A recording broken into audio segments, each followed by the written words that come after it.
আমরা কোনো আদুবাই দাদুবাই শিক্ষা প্রতিষ্ঠানে গিয়ে আমাদের সন্তানদের উপর সড়িগুড়া আমরা এটা দেখতে চাই না। এই সংস্কৃতি বন্ধ করতে হবে। যদি বন্ধ না করেন, মনে রাখবেন জুলাই শুধু 24 সালে ছিল না, জুলাই প্রত্যেক বৎসরে আছে।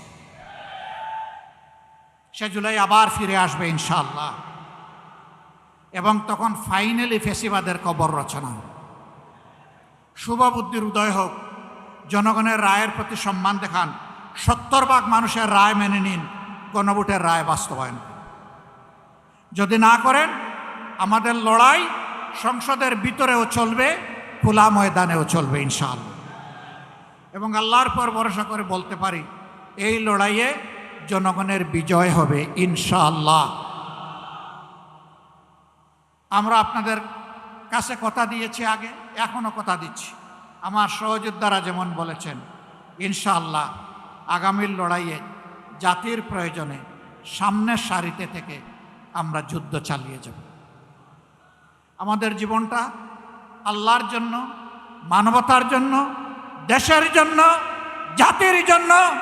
আল্লাহ যদি কবুল করেন, গর্বিত শহীদ হয়ে দুনিয়া থেকে বিদায় নিব ইনশাআল্লাহ। গতকালকেও এই জায়গায় আরেকটা সমাবেশ ছিল, পরিষ্কার বলেছি, সিগালের মতো 100-1000 বছর বাঁচতে চাই না, বিড়ালের মতো বাঁচতে চাই না, সিংহের মতো প্রয়োজনে 1 সেকেন্ড আয়ু চাই আল্লাহ তাআলার কাছে। ওইটাই করবে ইনশাআল্লাহ, জনতার বিজয় হবে। আমরা নিরাশ নই, আমরা গভীর আশাবাদী। এ বাংলাদেশ পাল্টাবে, নতুন বাংলাদেশ গড়া হবে ইনশাআল্লাহ। সেই বাংলাদেশ গড়ার প্রত্যাশায় সারা দেশবাসীকে আমরা পাশে চাই, এবং আমরাও দেশবাসীর সাথে থাকতে চাই।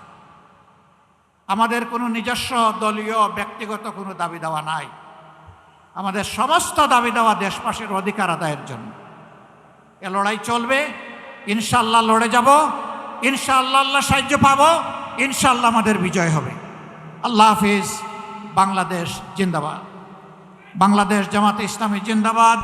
11 দলীয় ঐক্য জিন্দাবাদ। জনগণের বিজয় হোক। 36 জুলাই জিন্দাবাদ। আসসালামু আলাইকুম ওয়া রাহমাতুল্লাহ।